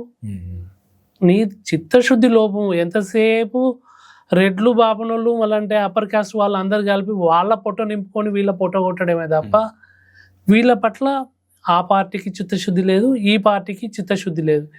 చిత్తశుద్ధి నిరూపించుకోవాలంటే కనీసం మీరు చెప్పింది మీరు అమలు చేయండి. కామారెడ్డి డిక్లరేషన్లో ఏది ఇచ్చారో 2.5 ఏండ్లు గడిచిపోయింది. 2.5 ఏండ్లు గడిచిపోయిన తర్వాత కూడా నువ్వు వాళ్ళు చెప్పింది నేను పాటించను అంటే నిన్ను ఎందుకు బీసీలు భరించాలి? ఇది సాచురేషన్ పాయింట్ వచ్చింది బీసీలు భరించడానికి. ఎందుకంటే నిన్ను నెత్తిన మోసుకొని నిన్ను అధికారంలోకి తీసుకొచ్చిందే బీసీలు. ఎందుకంటే మేము 56% ఉన్నాం, ఎస్సీ బీసీలు, ముస్లిం బీసీలు, మిగతా బీసీలు కలిసి 56% ఉన్నారు. మేము ఓటేసి మిమ్మల్ని అధికారంలోకి తీసుకొస్తే మీరు మాకు ఇచ్చిన హామీలని అమలు చేస్తలేరు అంటే మరి మిమ్మల్ని మేము నిలదీసే సమయం ఆసన్నమైందని చెప్పి హెచ్చరిస్తున్నాం. ఒకవేళ ఇప్పుడు అంటే గత బీఆర్ఎస్ గవర్నమెంట్ కానీ ఇప్పుడున్న రేవంత్ రెడ్డి క్యాబినెట్లో బీసీలకు ఎంత ప్రాతినిధ్యం ఉంది సార్? ఇప్పుడు రెడ్లు 4 ఉన్నారు మంత్రులు సార్, బీసీలు 4 ఉన్నారు, ఎస్సీలు 4 ఉన్నారు. ఓకే, అంటే మేము 56% అని మీరు చెప్తున్నారు. 56% ఉంటే 18 మంది మంత్రులు అయ్యేందుకు దాంట్లో అంటే మేము 9 మంది ఉండాలి. ఈ మంత్రివర్గంలో ఒక్క ఎంపీసీ లేడు. మోస్ట్ బ్యాక్వర్డ్ క్లాసెస్ నుంచి ఒక్కరు కూడా లేరు. అదే 4 రెడ్లు ఎట్లా ఉంటారు? ఒకే జిల్లా నుంచి 2 రెడ్లు ఉండొచ్చు. మీ రెడ్ల శాతం 2-3% ఉంటే మీరు 16 మందిలో 25% మంది మీరే ఉన్నారు అంటే మీ జనాభా దామాషా ప్రకారమే మీరున్నారా? మా జనాభా దామాషా ప్రకారం మా పదవులు రాలేదు కదా. అదొక్కటే కాదు, మా ఇస్సా ఇజ్జత్ హుకూమత్ అని చెప్పి తెలంగాణ ఇంటలెక్చువల్ ఫోరం తరఫున డాక్టర్ చిరంజీవులు సారు లెక్క తీసిండు. ప్రభుత్వం చాలా కమిషన్లు వేస్తూ ఉంటుంది, చాలా కార్పొరేషన్లు వాళ్ళ అధ్యక్షులు నియమిస్తూ ఉంటారు. దాంట్లో 95% మంది రెడ్లే ఉన్నారు. బీసీలు ఉన్నా కూడా బీసీలు వాళ్ళకు జీవుజూర్ అని చెప్పి చేతులు కట్టుకొని వెన్నెముక లేని బీసీలని నియమిస్తారు. సరే, ఆ వెన్నెముక లేని బీసీ నాయకులు వాళ్ళకు వంత పాడే వాళ్ళనైనా కూడా 50% నియమించాలి కదా, అట్లా నియమిస్తలేరు. నీకు ఇవాళ అది సార్ లెక్కల ప్రకారం హాస్పిటల్స్ కానీ, విద్య ఇన్స్టిట్యూషన్స్ కానీ, షాపింగ్ మాల్స్ కానీ, ఏ రంగం తీసుకో ఆ రంగంలో అప్పర్ క్యాస్ట్ వాళ్ళ డామినేషనే ఉంది. నీకు గవర్నమెంట్ ఫీజు రియంబర్స్మెంట్ చేసినా కూడా మళ్ళీ అప్పర్ క్యాస్ట్ వాళ్ళ ఇన్స్టిట్యూషన్స్కే పైసలు పోతాయి. వాటికన్నా కూడా విడుదల చేస్తలేరు. అట్లా కొంతమంది అన్న బీసీలు చదువుకుంటారు కాబట్టి అది కూడా ఈ ప్రభుత్వం చేస్తలేదు. ఈ గవర్నమెంట్ ప్రతి సంవత్సరం మార్చి నుంచి రిటైర్ అయిన వాళ్ళకు కూడా ఉద్యోగాలు ఇస్తారు. రిటైర్ అయిన వాళ్ళ దాంట్లో బీసీలే ఎక్కువ ఉంటారు. ఎందుకంటే టీచర్లు 1990s తర్వాత రిక్రూట్మెంట్ అయిన వాళ్ళే ఇప్పుడు రిటైర్ అవుతారు. అప్పుడు రిక్రూట్ అయిన వాళ్ళ దాంట్లో చాలా మంది బీసీలే ఉన్నారు. ఎందుకంటే 90వ దశకంలో చాలా మంది బీసీ టీచర్లే రిక్రూట్ అయ్యారు. ఇది ఎందుకంటే అంతకంటే ముందు అప్పర్ క్యాస్ట్ వాళ్ళు టీచింగ్ ప్రొఫెషన్ లో ఉన్నారు. కానీ 90s తర్వాత ఐటీ భూమి వచ్చిన తర్వాత వాళ్ళందరూ ఐటీ వైపు పోయారు. జనరల్ సగటు బీసీలు ఎక్కువ మంది టీచర్లుగా రిక్రూట్ అయ్యారు. అంటే ఈ రిటైర్మెంట్ వల్ల జరిగే నష్టం కూడా బీసీలకే జరుగుతా ఉంది. వాళ్ళు కోర్టు చెప్పే వరకు పైసలు రావట్లేదు అంటే మళ్ళీ మేము బాగా చేస్తున్నాం అని చెప్పి బాజా బజాయించుకుంటున్నారు. కానీ దాంట్లో అదంతా డొల్ల తప్ప ఏం లేదు. ఓకే, మీరు చెప్తున్నట్టుగా ఈ వివక్ష కొనసాగుతుంది కదా సార్ బీసీల పట్ల. అయితే ఆ బీసీ గొంతుకను వినిపించే విధంగా, కొట్లాడి వీటిని సాధించుకునే విధంగా నాయకత్వం లోపించిందా తెలంగాణలో? ఖచ్చితంగా నాయకత్వ లోపం ఉన్నది. ఎందుకంటే కొంతమంది వెన్నెముక ఉన్న నాయకులు ఉంటే వాళ్ళు పార్టీ అది కాలోజీ అన్నట్టు పార్టీ ప్రత్యానికి కట్టుబడి ఉంటారు. బీజేపీలో ఉన్న వాళ్ళకు ఈడబ్ల్యూఎస్ కింద రిజర్వేషన్లు అమలు చేస్తే వాళ్ళు ఈజీగా యాక్సెప్టెన్స్ వచ్చింది. కానీ మరి అదే ఈడబ్ల్యూఎస్ వాళ్ళకు రాజకీయంగా ప్రాతినిధ్యం కావాలి, అది బీసీలకు ఓబీసీలకు రాజకీయంగా ప్రాతినిధ్యం కావాలి అని చెప్పి ఎందుకంటే ఓబీసీ చైర్మనే జాతీయ స్థాయి ఓబీసీ చైర్మనే మన తెలంగాణకు సంబంధించిన లక్ష్మణ్ ఉన్నాడు.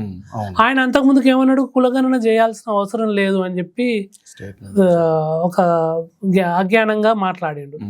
ఇప్పుడు ఓబీసీలకు చట్టసభల్లో ప్రాతినిధ్యం కావాలి అని చెప్పి ఆయన మాట్లాడలేడు, ఎందుకంటే జాతీయ స్థాయి నాయకుడు కాబట్టి ఆయన మాట్లాడలేడు. వివిధ పార్టీలలో, కాంగ్రెస్ పార్టీలో ఉన్న, బీఆర్ఎస్ పార్టీలో ఉన్న బీసీ నాయకులు వాళ్ళు పార్టీ పద్ధతికి కట్టుబడి ఉంటారు కాబట్టి వాళ్ళు మాట్లాడలేరు. ఇక జనరల్ గా ఉన్న వాళ్ళు చాలా మంది వెన్నెముక లేని వాళ్ళు, ఎందుకంటే తన కడుపు నిండితే దరిద్రం బాసే అన్నట్టుగా ఉండే నాయకులే ఎక్కువ మంది ఉన్నారు.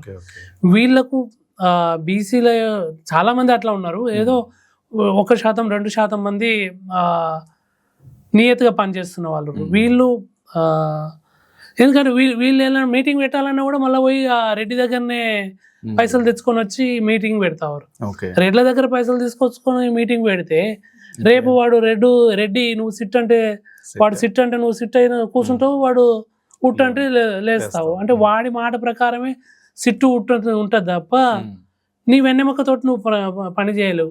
ఈ పరిస్థితులలో ఇప్పుడు కులగణన చేసిన తర్వాత లెక్కలు వచ్చినాయి కాబట్టి ఏ నియోజకవర్గానికి ఆ నియోజకవర్గ స్థాయిలో ఒక జేఏసీ ఏర్పాటు చేసుకొని బీసీలందరూ ఒక జేఏసీ ఏర్పాటు చేసుకుని దాంట్లో ఎస్సీ ఎస్టీలను ముస్లింలను కలుపుకొని ఈ జేఏసీ నిర్ణయించిన మేరకు అక్కడ ఒక క్యాండిడేట్ ని నిలబెట్టి ఈ జేఏసీ సభ్యులందరూ కూడా ఆ క్యాండిడేట్ ని గెలిపించుకునే విధంగా ఒక ప్రణాళిక రాష్ట్రంలోని 100 ఎస్సీ ఎస్టీలు మినహా మిగతా దాంట్లో 120 నియోజకవర్గాలలో అట్లా చేసినట్టయితే, ఎందుకంటే పెరగబోయే నియోజకవర్గాలు, అదే పెరగబోయేది అనేది ఖచ్చితంగా పెరుగుతుంది అని చెప్పి నేను అనుకుంటున్నాను. ఎందుకంటే డీలిమిటేషన్ తోటి సంబంధం లేకుండా ఆంధ్రప్రదేశ్ పునర్విభజన చట్టంలోనే తెలంగాణ, ఆంధ్రప్రదేశ్ రాష్ట్రాల్లో శాసనసభ్యుల సంఖ్య పెరగాలి అని చెప్పి ఉన్నది కాబట్టి అక్కడ అది చంద్రబాబు నాయుడు ఒత్తిడి తీసుకొచ్చైనా కూడా తెలంగాణకు ఫాయిదా అవుతుందేమో అని చెప్పి నేను భావిస్తూ ఉన్నాను.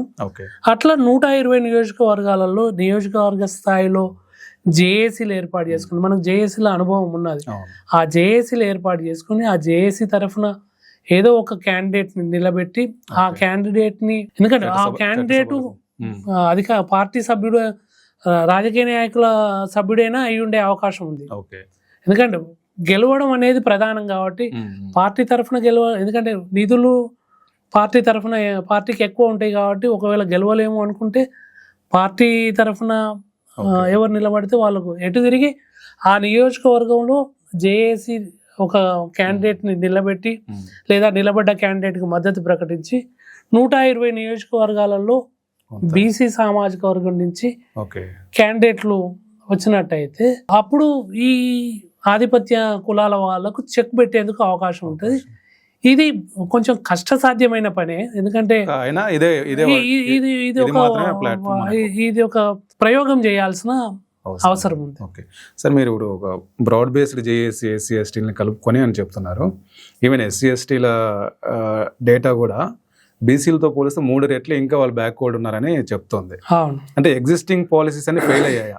అదే ఇన్నేళ్ళు స్వాతంత్రం వచ్చిన 47 నుంచి తెలంగాణ హైదరాబాద్ లో 48 నుంచి ఇన్నేళ్ళైనా 77 ఏళ్ళైనా కూడా 77 ఏళ్లలో పాలించింది కాంగ్రెస్ పార్టీ ఎక్కువ పాలించింది, దాంట్లో తెలుగుదేశం పార్టీ ఉంది, బీఆర్ఎస్ అందరూ కూడా అప్పర్ క్యాస్ట్ ఆధిపత్యంలోని పార్టీలే. ఇప్పటి వరకు తెలంగాణలో ఒక్క బీసీ ముఖ్యమంత్రి కూడా కాలేదు, ఆంధ్రప్రదేశ్ లో కూడా బీసీ ముఖ్యమంత్రి కాలేదు. అదే మీ ప్రయోగాలు మాకు నడవలేదు, మీ ప్రయోగాల వల్ల మీ అప్పర్ క్యాస్ట్ ముఖ్యమంత్రుల వల్ల తెలంగాణకు ఆంధ్రప్రదేశ్కు ఎలాంటి ప్రయోజనం జరగలేదు. కాబట్టి ఇప్పుడు మాకు ఇచ్చి చూపెట్టండి, పాలన ఎట్లా చేయాలని చూపిస్తాము, మా సామాజిక వర్గాలకు సంక్షేమము అభివృద్ధి అనేది రెండు జమిలిగా ఎట్లా, ఎందుకంటే మీరు మాటలు చెప్పి మమ్మల్ని వంచిర్రు, మేము మాటలు చెబుతాము, చెప్పిన దాన్ని ఆచరిస్తాము, అమల్లోకి తెస్తాము. మేము 5 ఏళ్ళు 10 ఏళ్ల కాలంలోనే మా సామాజిక వర్గాల వాళ్ళని మీకు ధీటుగా అభివృద్ధి చేసి చూపిస్తాము. మా ముఖ్యమంత్రిని చేయండి, మా ముఖ్యమంత్రి కావాలి, మా ముఖ్యమంత్రి బీసీ సామాజిక వర్గం, ఎందుకంటే 56% ఉన్నటువంటి 46% ఉన్నటువంటి వాళ్ళే ఇప్పటి వరకు ముఖ్యమంత్రి కాని వాళ్ళు. ఎస్సీలలో కూడా దామోదరం సంజీవయ్య ఇదివరకు ఒకసారి అయ్యిండు. ఇప్పటి వరకు ఎప్పుడు ముఖ్యమంత్రి కానీ బీసీ సామాజిక వర్గం నుంచి మాకు ముఖ్యమంత్రి పదవి అయ్యేందుకు మీరు అందరూ కలిసికట్టుగా మద్దతు ఇవ్వండి, మేము ఈ అట్టడుగున ఉన్న వాళ్ళని అందరితోటి సమానంగా తీస్తాం, ఎవరి జనాభా ఎంత ఉందో ఆ జనాభా దామాషా మేరకు అన్ని అభివృద్ధి ఫలాల్లో, అన్ని కాంట్రాక్టుల్లో, అన్ని ప్రయోజనాల్లో, అన్ని చైర్మన్లో, రాజకీయ పదవులలో అన్ని జనాభా దామాషా మేరకు అందరికీ అందుతాయి. అది ఆ జనాభా దామాషా మేరకు అభివృద్ధి ఫలాలు అందాలి అంటే ఈ ఎస్సీ ఎస్టీ బీసీలు వాళ్ళు ఫస్ట్ ఐక్యంగా కావాలి. ఇన్ని రోజులు వెన్నుపోటు పొడిసిన వాళ్ళని పక్కకు పెట్టి ఇప్పుడు ఐక్యం కావాల్సిన అవసరం ఉన్నది. ఓకే, మీ మామూలుగా సరే తెలంగాణ ఏర్పడిన తర్వాత కూడా చూసుకుంటే just Velama and Reddy community బాగా స్ట్రాంగ్గా వాళ్ళ పాలిటిక్స్ నడుస్తున్నట్టుగా కనిపిస్తోంది. అంటే ఇది ఎంతవరకు తెలంగాణకు మంచిది ఇట్లాంటి రాజకీయాలు జరగడం అన్నది? ఖచ్చితంగా జనాభా దామాషా మేరకు ప్రాతినిధ్యం ఉన్నప్పుడు మాత్రమే బీసీ సామాజిక వర్గాల వాళ్ళకు, ఎస్సీ సామాజిక వర్గానికి, ఎస్టీకు, ముస్లింలకు, మైనార్టీలకు కూడా న్యాయం జరుగుతుంది. ఇవాళ వెలమ ప్రభుత్వము లేదంటే కేసీఆర్ ప్రభుత్వం ఆధ్వర్యంలోని బీఆర్ఎస్ ప్రభుత్వం పడిపోయినా కూడా అప్పటికంటే ఎక్కువ మంది ఎమ్మెల్యేలు వెలమ సామాజిక వర్గం నుంచి ఇప్పుడు ఉన్నారు. 43 మంది రెడ్డి సామాజిక వర్గం వాళ్ళు అప్పటికంటే ఇప్పుడు ఎక్కువ ఉన్నారు.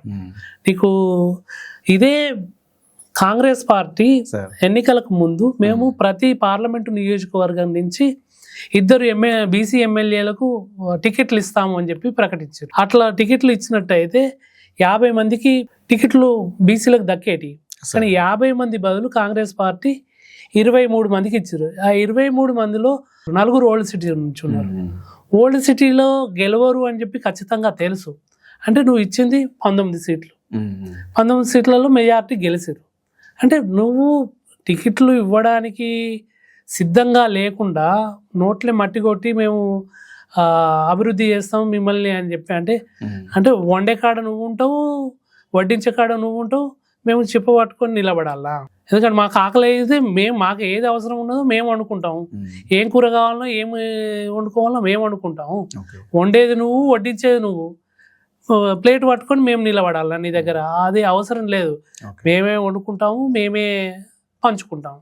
అట్లా జరగాల్సింది. ఎందుకంటే నీకు బీఆర్ఎస్ గవర్నమెంట్లో 1.5% ఉన్నటువంటి 1% ఉన్నటువంటి వెలమలు మంత్రి పదవులలో వాళ్ళదే ఉండిండే, హవా అంతా వాళ్ళదే నడిచింది. ఇవాళ 3% ఉన్నటువంటి రెడ్లు మొత్తము వాళ్ళదే నడుస్తుంది. నీకు 4 రెడ్లు బట్టి విక్రమార్క తప్ప మిగతా 10 మంది మంత్రులు వాళ్ళ మంత్రి శాఖలో ఒక ఫైల్ కదలాలన్నా, 1 రూపాయి విడుదల కావాలన్నా రేవంత్ రెడ్డి ఆమోదం చెప్తేనే జరుగుతా ఉంది. ఫైల్ కదలాలన్నా, నీకు 1000 రూపాయల పని జరగాలన్నా కూడా అక్కడి నుంచే జరుగుతా ఉంది. ఇది ఆ మంత్రులే బయట విషయాలు చెప్పుకుంటా ఉన్నారు. ఎందుకంటే నువ్వు మేము మంత్రి మమ్మల్ని చేస్తావు, మళ్ళీ దాని మీద అజమాయిషి నువ్వే చేస్తావు అంటే ఎట్లా కుదురుతుంది? కాబట్టి మేము ముఖ్యమంత్రి అయినప్పుడు మాత్రమే ఈ ఆధిపత్యం పోతుంది. మీకేమీ నష్టం జరగదు. మీరు 3%, 4% ఎంతుర్రో ఆ 3% మంది మంత్రులు మీ దాంట్లో ఉంటారు. కాబట్టి మేము బీసీలు ఎవరికి అన్యాయం చేయాల్సిన అవసరం లేదు.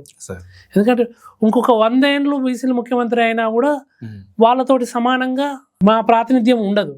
ఎందుకంటే మాకు 100 ఏళ్ళ తర్వాత కూడా జరగాల్సిన అన్యాయాన్ని వీళ్ళు గత 48 ఏళ్లలో 77 ఏళ్లలో చేశారు వీళ్ళు. ఎందుకంటే మాకు ఒక ముఖ్యమంత్రి పదవి అనేది ఇన్ని ఏళ్లలో రాలేదు.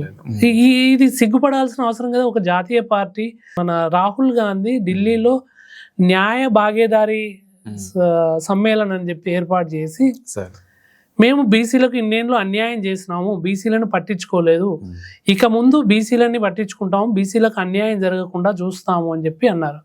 మరి అన్యాయం జరగకుండా చూస్తాము అంటే ఇవాళ బీసీకి కాంట్రాక్టులలో రిజర్వేషన్లు ఇవ్వాలి కదా. మా జనాభా దామాషా మేరకు మాకు విద్యా ఉద్యోగాల్లో మిగతా అన్నిట్లలో సమాన వాటా దక్కాలి కదా. మాకు దక్కాల్సిన వాటాను మీరు మెక్కుతున్నారు అని చెప్పి మేము అడిగితే అది తప్పు కాదు కదా. మేము ఖచ్చితంగా నిలదీస్తాము, అడుగుతాము. మాది మాకు రావాలని అడుగుతున్నాం, మీది మాకు ఇవ్వాలని చెప్పి ఏం అడుగుతున్నాము. మాది మా జనాభా వాటా మేరకు మాకు దక్కాల్సిన ప్రయోజనాలు ఫస్ట్ మాకు ఇవ్వండి అని చెప్పి అడుగుతున్నాం. ఆ ఇన్నేళ్ళు 78 ఏళ్లలో మీరు ఇవ్వలేదు కాబట్టి మేము ముఖ్యమంత్రి అయితే మా వాళ్ళకు మేము పంచుకుంటాము అని చెప్పి దీనికి అంబేద్కర్ చెప్పినట్టు political power is the master కి. మాకు రాజ్యాధికారం వచ్చినప్పుడు ఇవన్నీ దానంతలు అవే సమస్యల పరిష్కారం అవుతాయి. ఆ రాజ్యాధికారానికి ఈ కులగణన అనేది ఒక మెట్టుగా భావిస్తున్నాం. ఈ మెట్టు ఉపయోగించుకొని మేము జేఏసీలు ఏర్పాటు చేసుకుంటామా, నియోజకవర్గాల స్థాయిలో ఏదో ఒకటి ఏర్పాటు చేసుకొని మేము చట్టసభలకు ఎన్నికయ్యే విధంగా ప్రణాళిక రచించుకోవాల్సిన అవసరం కూడా ఉంది. దీన్ని బీసీ ఇంటలెక్చువల్స్, బీసీ ఉద్యమకారులు, బీసీ విద్యావంతులు, కవులు, రచయితలు, వాగ్గేయకారులు అందరూ ఆలోచించాల్సిన అవసరం. రేవంత్ రెడ్డి అసెంబ్లీలో మాట్లాడితే కూడా నా లైఫ్కి నేను కులగణన ఒకటి చేశానని చెప్పుకోవడానికి హిస్టారికల్గా నేను ఇది చేశానని చెప్పి ప్రకటించుకున్నారు. దీని బేసిస్ మీద రాహుల్ గాంధీ కూడా మేము తెలంగాణలో ఇట్లాంటి ఒక కులగణన చేశాము, ఇది ఒక హిస్టారికల్గా చేశాము అన్నట్టు వాళ్ళు ప్రకటించారు. అయితే దీంట్లో ఉన్న తప్పులు మీరు ఇప్పటిదాకా చెప్పారు. అది నిజంగా ఇది హిస్టారికలా, పోనీ చేశారు, ప్రవేశపెట్టారు కాబట్టి పనికి వస్తుంది అంటున్నారు. దీని బేసిస్ మీద ముఖ్యంగా ఇప్పుడు ఎస్సీ ఎస్టీలు కానీ, బీసీలు కానీ, ఫార్వర్డ్ క్యాస్ట్లు కానీ మిగతా వాళ్ళ పట్ల ఎట్లా చూడాలన్న దాన్ని మీరు సమప్ చేయాలనుకుంటే ఏం చెప్పొచ్చు సార్ చివరిగా? ఇప్పుడు మీరు 170 కోట్ల రూపాయలు పెట్టి తప్పుల తడకగా ఉన్నటువంటి కులగణన చేశారు. సరే, ఆ తప్పుల తడకగా ఉన్నటువంటి కులగణనలో ముదిరాజులు అత్యధిక స్థాయిలో ఉన్నారు. ముదిరాజులలో మీరు ఎంతమందికి పదవులు ఇచ్చారు? ప్రాతినిధ్యం ఒక్క మంత్రిని చేశారు. ఎంతమందికి ఎంపీ సీట్లు ఇచ్చారు? మొన్న మున్సిపాలిటీలలో అలాంటి సర్పంచ్ పదవులలో ఎంతమందికి ఇచ్చారు? అది జరిగిపోయిన నష్టం. ఆ నష్టాన్ని పూడ్చడానికి ఇప్పటికైనా ఈ బీసీ, ఎస్సీ, ఎస్టీ వర్గాల నుంచి అణచివేతకు గురైన వాళ్లకు మీరు కాంట్రాక్టులు ఇస్తామని చెప్పారు. ఇకనైనా ఇప్పుడు దానికి చట్టబద్ధంగా ఎట్లాంటి అవరోధం లేదు. మీరు ఇక ముందు ఒక అది 1,00,000 రూపాయలకు మించిన అన్ని 1,00,000 నుంచి 10 కోట్ల రూపాయలు, ఎందుకంటే 10 కోట్ల రూపాయల కంటే ఎక్కువ చేయాలి అంటే అర్హులైన బీసీలు ఉండకపోవచ్చు. అందులో అర్హులైన బీసీలు ఉంటే ఖచ్చితంగా కాంట్రాక్ట్ వాళ్ళకే ఇవ్వండి. 1,00,000 రూపాయల నుంచి 1 కోటి రూపాయల వరకు అయ్యేటువంటి కాంట్రాక్ట్లని మేము దాంట్లో 42% బీసీలకు ఇస్తాము అని చెప్పి ప్రకటించండి. అట్లనే ఎస్సీ ఎస్టీలకు కూడా అదే దామాషాలో కాంట్రాక్ట్లు ఇవ్వండి. కాంట్రాక్ట్లు ఇవ్వడం అంటే అభివృద్ధిలో వాళ్ళని భాగస్వామ్యం చేయడం. ఎంతసేపు మేము మూట కట్టుకుంటాము, మీరు మా వెనక చెప్పులు మోసుకుంటారండి అని చెప్పి అంటే కుదరదు. ఈ లెక్కలు ఇప్పుడు అందుబాటులోకి వచ్చినాయి కాబట్టి ఆ లెక్కలని దృష్టిలో పెట్టుకొని జనాభా దామాషా మేరకు ఈ బీసీల రిజర్వేషన్లు మీరు ఖచ్చితంగా అమలు చేయాలి. మీరు చిత్తశుద్ధి లేకనే అక్కడ ఆగిపోయింది. నీకు తమిళనాడులో షెడ్యూల్ 9లో పెట్టి బీసీ రిజర్వేషన్లు అమలు చేసుకున్నారు. మీరు నిజానికి రేవంత్ రెడ్డి ప్రభుత్వానికి చిత్తశుద్ధి ఉంటే పార్లమెంట్లో అన్ని కాంగ్రెస్ పార్టీ లేదంటే ఈ అలయన్స్ పార్టీలందరూ కూడా ఇండి కూటమి వాళ్ళందరూ కూడా పార్లమెంట్లో ధర్నా చేయండి. ఎందుకంటే మీకు సంబంధం ఉన్న వాళ్ళే కదా. డిఎంకే పార్టీ ఖచ్చితంగా మద్దతు ఇస్తుంది, సమాజ్వాదీ పార్టీ ఖచ్చితంగా మద్దతు ఇస్తుంది. కాంగ్రెస్ చిత్తశుద్ధి ఉంటే ఈ 42% రిజర్వేషన్లు షెడ్యూల్ 9లో పెట్టడానికి వీళ్ళందరినీ కలుపుకొని మీరు పార్లమెంట్లో ధర్నా చేయండి, స్తంభింపజేయండి. చిత్తశుద్ధి లేదు, ఎందుకంటే లిప్ సింపతి చూపిస్తారు, పెదవులతోటి మద్దతు పలికిచ్చి వెనుక చాకు అదేంటి జంబియా ఉంటది, చాకు వెనుక వైపు పెట్టుకొని ఉంటారు. మళ్ళా రా అని చెప్పి ఆలింగనాలు చేసుకుంటారు, అలై బలై చేసుకుంటారు. వీడు ఎవడన్నా నిటారుగా నికాసుగా నియతిగా మాట్లాడితే అదే చాకుతోటి పొడుస్తూ ఉంటారు. వీళ్ళ నియతు నిరూపించుకోవడానికి ఇంకొక 2.5 ఏళ్ళు అంటే లాస్ట్ ఇయర్ వాళ్ళకి ఏమి పని చేయడానికి ఉండదు, వాళ్ళు ఏమి రాజకీయాలలోనే మునిగిపోతారు. ఇంకొక ఏడాదిన్నర ఉంది. ఈ ఏడాదిన్నరలో 42% రిజర్వేషన్లు విద్యా ఉద్యోగాలలో తీసుకురండి. మీరు ఇచ్చిన హామీ కదా, అసెంబ్లీలో ఆమోదించిందే కదా. దాంట్లో అసెంబ్లీలో బిల్లు పెట్టినప్పుడు అన్ని రాజకీయ పార్టీలు మద్దతు ప్రకటించినాయి కదా. అన్ని రాజకీయ పార్టీలు మద్దతు ప్రకటించినప్పుడు నీకెందుకు వెనుక ముందు ఆడాల్సిన అవసరం ఉంది? నీకు ఇవి అమల్లోకి వస్తే బీసీలు రాజకీయంగా ఎదిగొస్తారు, ఆర్థికంగా ఎదిగొస్తారు, వాళ్ళని నిలదీస్తారు. కాబట్టి వీడు చెప్పు కిందనే ఉండాలి, వాడు చెప్పులు తుడిచేటలానే వీళ్ళు ఉండాలి. కాబట్టి ఈ సామాజిక వర్గాల వాళ్ళకు 42% చేసినట్టు ఉండాలి, చేయకుండా ఖచ్చితంగా పకడ్బందీగా చేయాలి అని చెప్పి ఇవన్నీ ఎత్తుగడలు వేసారు. ఈ ఎత్తుగడలు ఇవన్నీ ఇప్పటికే బీసీలు అందరూ గ్రహించారు.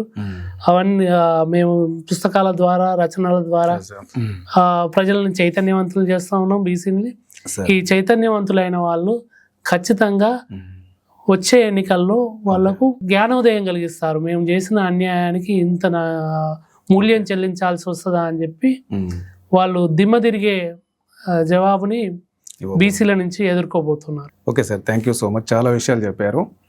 ముఖ్యంగా అంటే ఈ తెలంగాణ కులగణన సర్వే అనేది తప్పులు లోపాలు ఉన్నప్పటికీ బయటికి రావడం అనేది మంచి విషయమే.